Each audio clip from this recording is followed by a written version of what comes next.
neutral, natural look. I've got my blinds open, which I normally don't let in natural light. I still do have my ring light just to, you know, make myself actually visible for the camera. But yeah, I just thought we could take things, you know, back to sort of the lo-fi-ness and more the chilled sort of first sort of videos I had on the channel, because I feel like this video topic kind of resonates with my older content, and so I thought, why not take it back a little bit, you know. And if you guys do like this format, this style, please let me know. Please, if you want to see more videos like this, let me know if you want more board game videos, because I will be more than happy to do some. So we'll see how this video goes, and that's what I have to say for the preamble. So thank you all for being in, and let's just get into the board games. So up first, a pretty popular board game. I'm sure a lot of you have actually probably seen this board game from other ASMR artists actually, and maybe just from other content creators in general. So the first board game is Catan.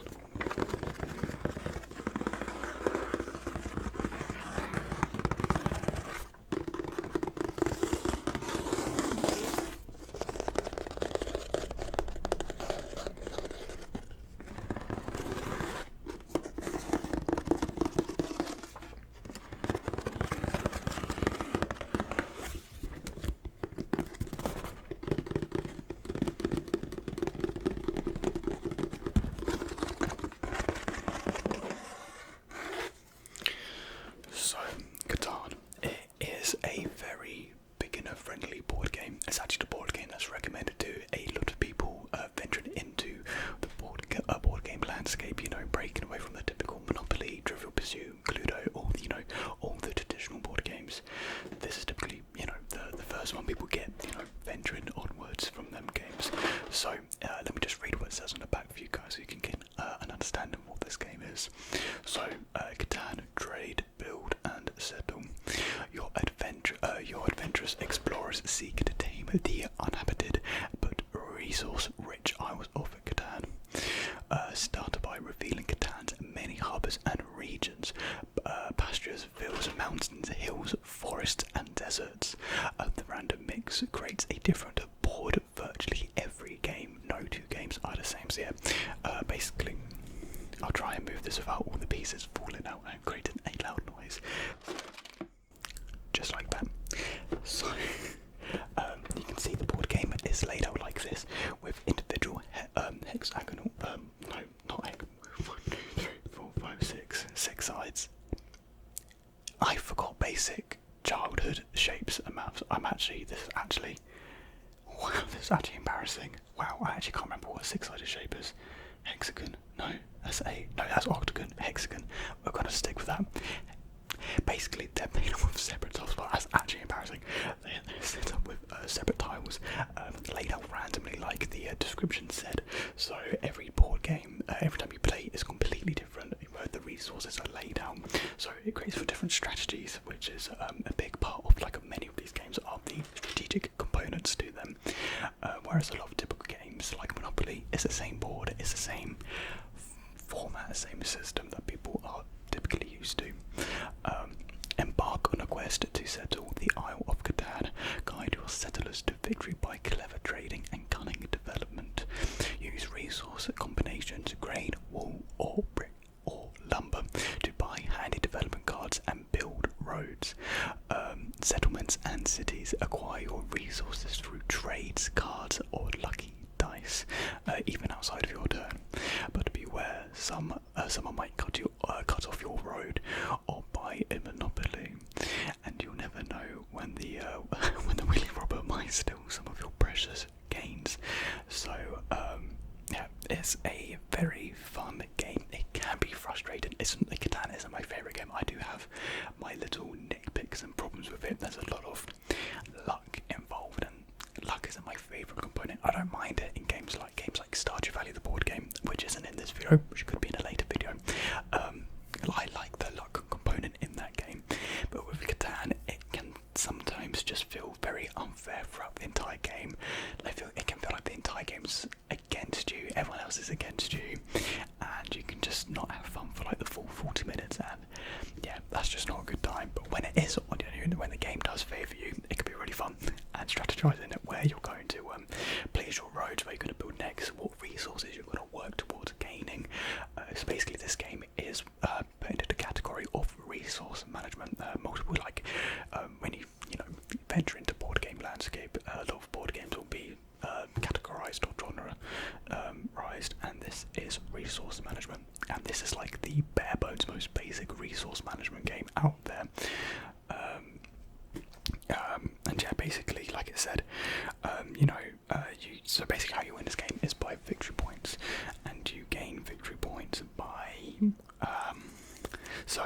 road. Oh no, so every settlement you have is 1 victory point, cities is 2 victory points, and then you to build cities and settlements you need to, you know, you have a certain amount of resources, and you get those resources by building roads and claiming, you know, that space. So like I said, you can cut people off from gaining certain sort of resources. So it's really fun in that aspect, you know, when you actually have a goal to work towards and you actually have a chance of winning. But like sometimes you can just see yourself at the start of the game with 0 chance, and it just doesn't feel great to play in those sort of games. But it can be good, hit and miss sometimes with Catan. But I definitely do recommend it if you're looking to get into board games. It's very easy to understand and learn, because like I said, it's recommended to a lot of new people getting into board games. And you can play it with, how many people is it, between 3 to 4 people, so not the biggest, but you can get expansions, which increases the play base. You know, you get, you know, different forms of tiles, and you get different add-ons to, you know, make the game a little bit more exciting.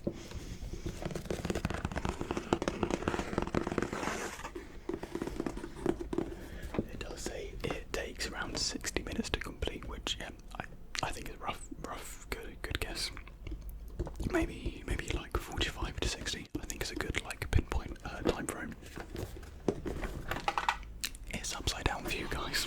Hold on. Let me just turn this around without the pieces flying everywhere in the box.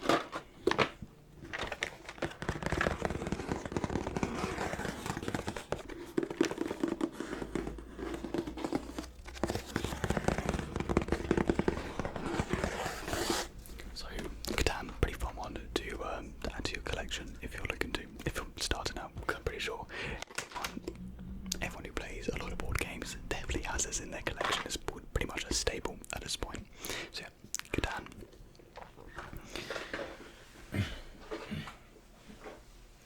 So, keeping in theme with traditional beginner board games, our second board game is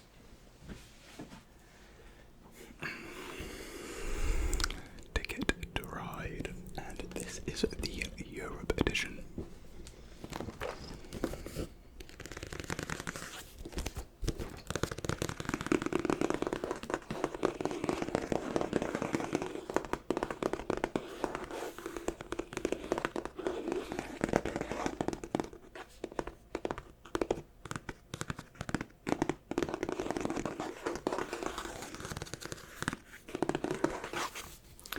So, alongside with Catan, Ticket to Ride is typically recommended for new board game beginners, because again, the rules with these games are very simple to understand. The mechanics are very basic, so it's not like a game like Scythe, which is an engine building game which has many little components, many different rules. No, these games follow quite simplistic rules, you know, easy to follow. They kind of do play like, you know, games that we all know and love, like Monopoly, but they're just not as like commercially recognised in like modern households, essentially. But I do think Catan and Ticket to Ride are actually becoming more household names, which is good. So let me just read the back so you guys can understand this game just a little bit more. So Ticket to Ride Europe, and so yeah, this is the European edition. There are many editions. You have Asia. That's the one I definitely know exists. I think you probably have like all continents, but I definitely know there's an Asian one. So, from the craggy hillsides of Edinburgh to the summit docks of Constantinople.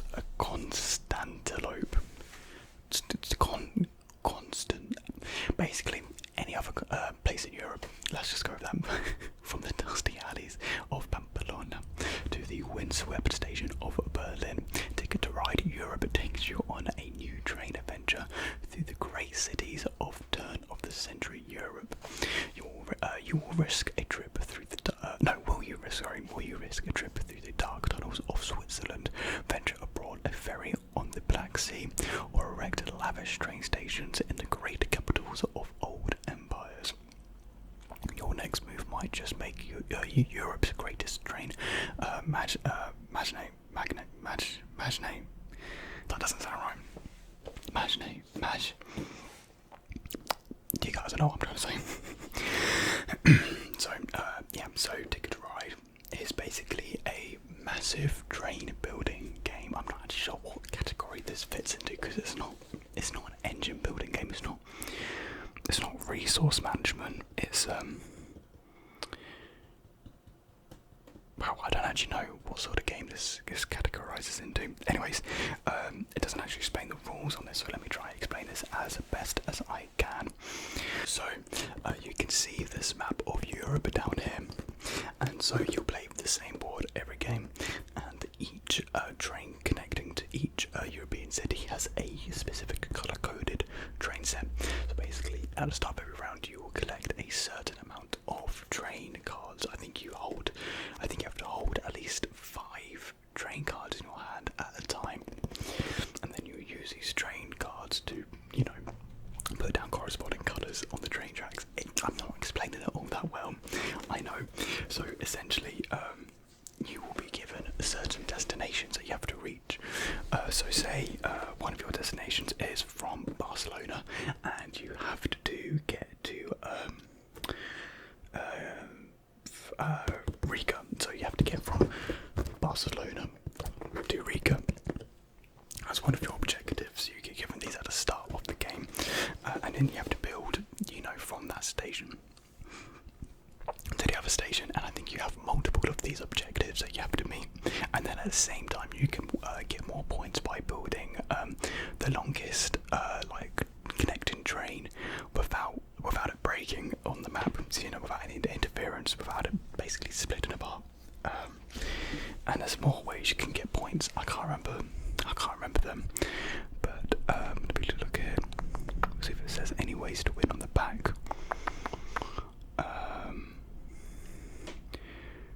No, I can't make it out too well. Oh, yeah, there is a scoring table down, but I can't read it. Anyways, so basically it's just about building from city to city, and strategizing.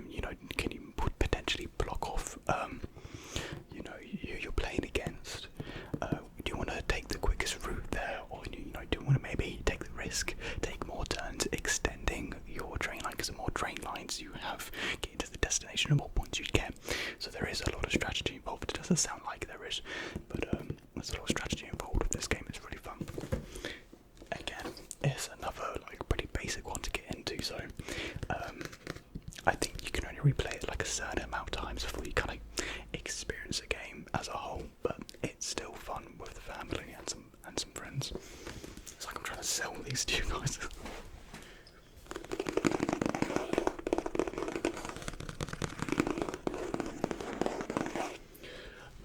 And a lot of the big deal with a lot of board games is their art direction, their art style, and kind of the lore around them. And I really do like Tickets to Ride. Kind of Victorian era, basically when trains and travel were at their birth, basically. And yeah, I really like the style of this game. Same with Catan as well, and pretty much all these games. I love the style of them and the art direction. There's a lot of thought put into them, which is really good. Because again, I know I'm dissing on Monopoly and traditional games, but typically with those games they're very commercial, so not a lot of they don't need to have a specific identity to sell, basically. But with these games, a lot more thought and ideas and creativity are put into them.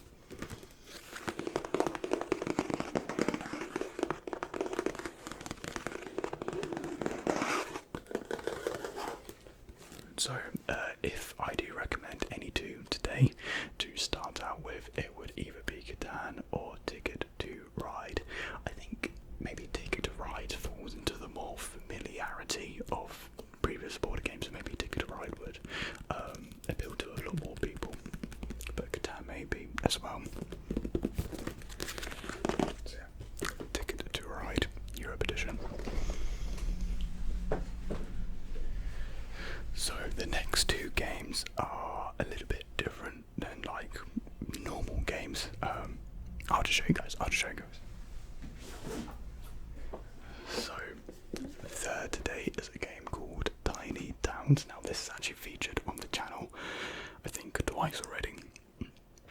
is the third time it's shown up. The first time was in the Christmas haul video. The second time was in the Friendly Comfort You during a Stormy Night roleplay. I actually talked. There was actually quite a big bit about board games in that roleplay, and I decided to put Tiny Towns in it. So I did explain a little bit about it in that video. So check out that video if you haven't seen it already.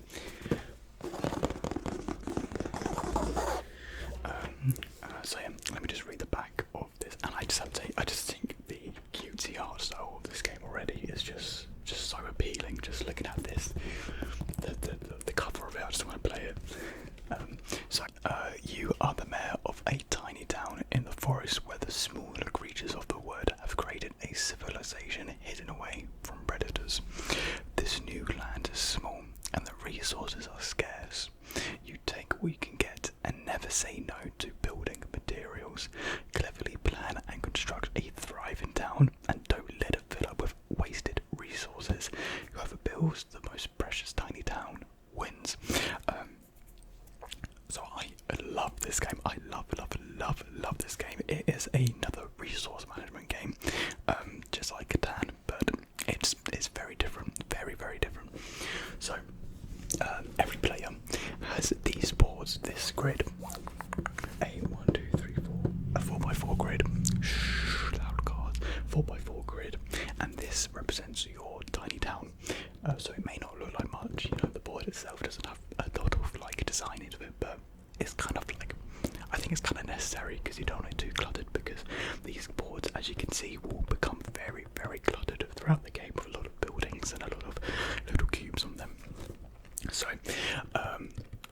these boards is where, like I said, you have to build your tiny town. So how do you build these buildings and whatnot? So at the start of every game you draw, I think, I want to say 5 or 6 building cards, and they're in their own categories. Like so a category could be like chapels, or like farmhouses, or like entertainment. So you choose from these categories, one from each one, and so then you have to build them in correspondence to their coloured patterns. So as you can see, actually, so the tailor here, you need 1 yellow block, and then underneath you need 1 blue block, and then 2 grey blocks either side. And so each colour represents a different material. So yellow is wheat, blue is glass, grey is stone, red is brick, and then brown is wood. So those 5 materials are your only 5 materials that you have, and at the start of every round, one player selects which material to pick up. So someone says wood, you all have to pick up 1 wood block, and then at the start of every round it goes to the next person, then goes to the next person to pick the material. So with a lot of people, it can become quite chaotic, as you're all kind of building towards different builds. You all have your own strategies, and every building has its own like benefit to victory points, and how you obtain victory points. So this one here, the alms house, whatever how you pronounce it. So basically you earn victory points based on how many of these you have constructed. So that's a very basic one. But then sometimes it's you only get victory points for building a well if they're constructed next to each other. So there's different ways to obtain victory points, different strategies you can take. Like the times me and Bella have played, we've kind of opted for very similar strategies, because sometimes there is this one standout like strategy, and I guess multiple people kind of like click onto that and start working towards the same strategy. And then everyone has their own special building that they can build, and this can change the way you play completely. The way like one of them can be like once you can place down a building, you can place it anywhere in the map, because a big part of this game is you have to build the shape identical, like it has to be exactly built like that. And say you built it like there, and there, you have to place a building on any 4 of the resource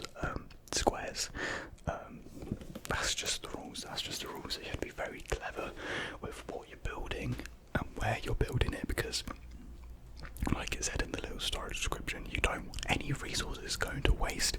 So you kind of don't want to block yourself off from a certain building you're building. You want to use up all the spaces, because I've had games where I've like had corners where I've just, you know, they've just gone to wasted space and then wasted space, and the board takes away victory points. So it's a really, really strategic game. A lot of thinking has to go into it. It's really fun. It is relatively quick, especially with only like 2 people. It says 45 minutes, but with 2 people it can be less than 30 minutes. So yeah, I'll just show you the back a little bit more. Just a little hedgehog picking some apples. So yeah, the board game itself doesn't really feature too much of like the tidy town aesthetic, but actually the building cards feature a lot of the art. I really do like the artwork put into these cards. It adds to like the feel and like the immersion when you're playing the game.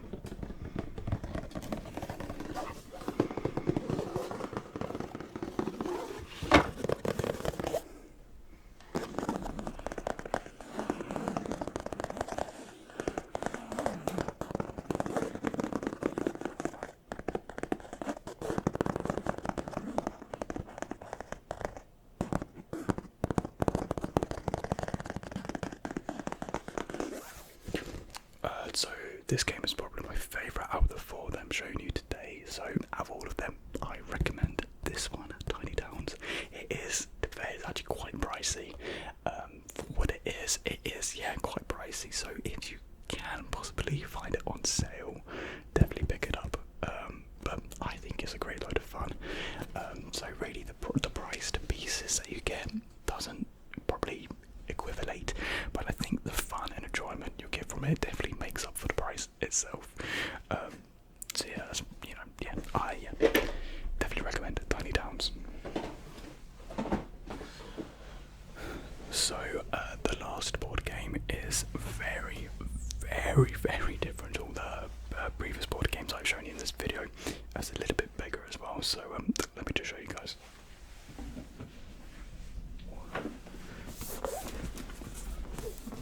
I probably won't be able to hold it up that much because it's a big box.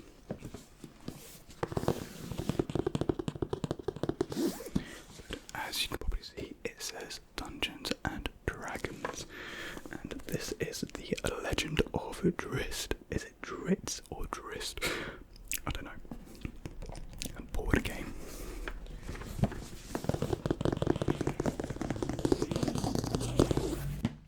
It's too heavy to hold up. I'm gonna have to lay it down on my lap.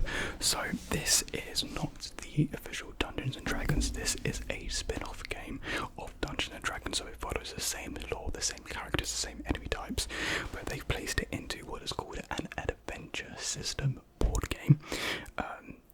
In other words, it's a dungeon crawler board game. And so I'm sure a lot of you, if you play video games, you've heard of dungeon crawlers. They're typically roguelikes. As you go through these dungeons, killing monsters, getting loot, and you basically repeat, rinse and repeat. So, live the adventure of the greatest heroes in the realm. The Legend of Drist, Jordan, I've butchered his name, and leaves from the pages of the New York Times best-selling novels of A.R. Salvador. Play the legendary Drow Ranger, or one of his powerful companions as you battle monsters and explore fantastic locations such as Neverwinter, Mithril, and the mysterious Gondelgrim. Are you ready for an adventure?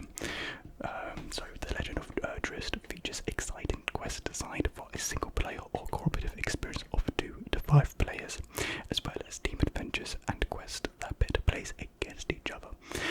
Each adventure can be played in an hour or less. So yeah, there's tons of different adventures you can choose to do. So there's you have an adventure book, and you can flick through it. You know, choose what adventure. You know, each adventure will have like a different boss at the end, a different objective to obtain, and follows like a different story. So you know, you've got multiple to choose from. So you know, you don't have to rinse and repeat the same ones. And there's something that's a couple online you can actually do, because it's very easy to create your own adventure with these. That's a good thing about these board games. You can you know, see what other people have created online, follow theirs,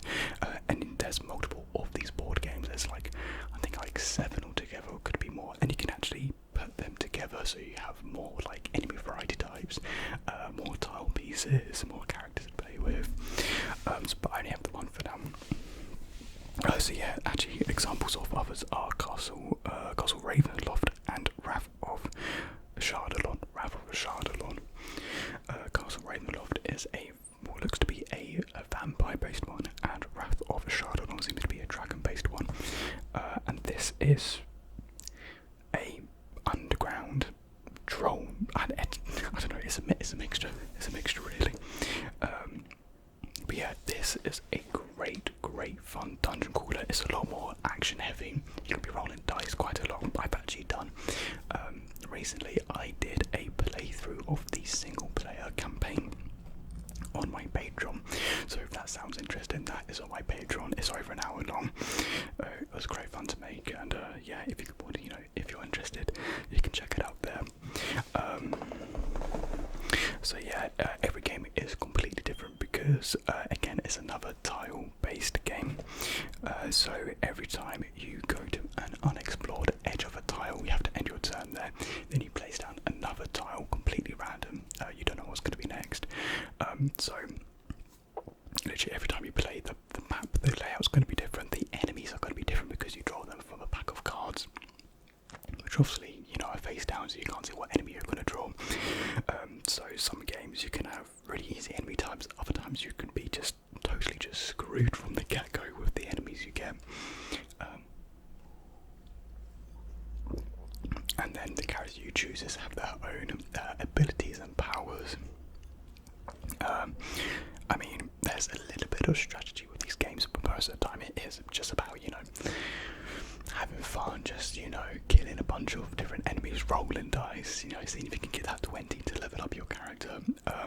It's just fun action adventure, board game, dungeon crawling, goodness. I know this isn't the most popular dungeon crawler out there. I think there's a game called Gloomhaven, which I think is a dungeon crawler, which I think is the biggest and most popular. However, that game is huge. Like, the box itself is huge. You thought this box was big? No. This is like the smallest dungeon crawler you can get. Because there's just so many different enemy varieties and characters and tiles that will need to fit into one box. So this I would recommend as a good beginning dungeon crawler. Again, itself is actually really easy to learn and get into. The steps are really easy to follow. And yeah, it's just a load of fun. I know nothing about D&D, and I still know nothing about D&D. So you don't need to know any of the lore, any of the previous stuff going into this. It's just about having fun. So really, this game won't be for everyone. This isn't Bella's favourite. She's not really into the action-heavy games. She's more into the strategic ones, which I can actually probably say for myself. I'm more into strategizing games. I really love resource management. I actually have a really cool engine building game called Scythe. I think Scythe is probably up there as one of my favourites with Stardew Valley, the board game, which is a very hot take. Not a lot of people like Stardew Valley, the board game, but I do. But yeah, I'm sorry, I got really dry throat today. I'm recording. I've had really dry throats multiple times recording recently. So I'm trying not to cough and gag, basically. But yeah, so come on. So Dungeons and Dragons: The Legend of Drizzt. Really cool board game. I love the artwork as well. Like the enemies are actually like plastic figurines, and they're all so cool. You could probably actually hopefully you guys can see a fair bit. And you have like a boss enemy up there. Really cool.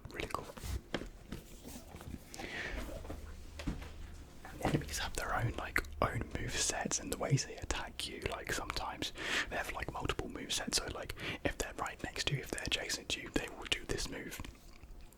If they're one tile away from you, then they will do this move. Even if they're 2 tiles away from you, then they will do this move instead. Really cool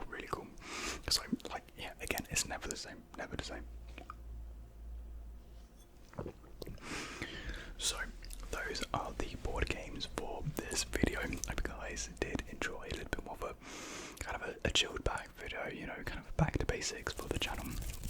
I really love doing these sort of videos, so if you want to see more, then definitely do let me know. I have tons more board games. I didn't even show off some of my favourites that I have, so I would be more than happy to do a sequel to this video, and there'll probably even be a sequel to the sequel video because I've got quite a few board games to get through for you guys. So if you do want to see more, please do let me know, and let me know if you have any board game recommendations yourself. I would love to hear some. I do have some in the back of my mind. I can't remember them by their name, but I'll let you guys know. I'll let you guys know if I do pick up what I'm thinking of. So I really do appreciate all of you being here with me this evening, this morning, whatever time it is for you.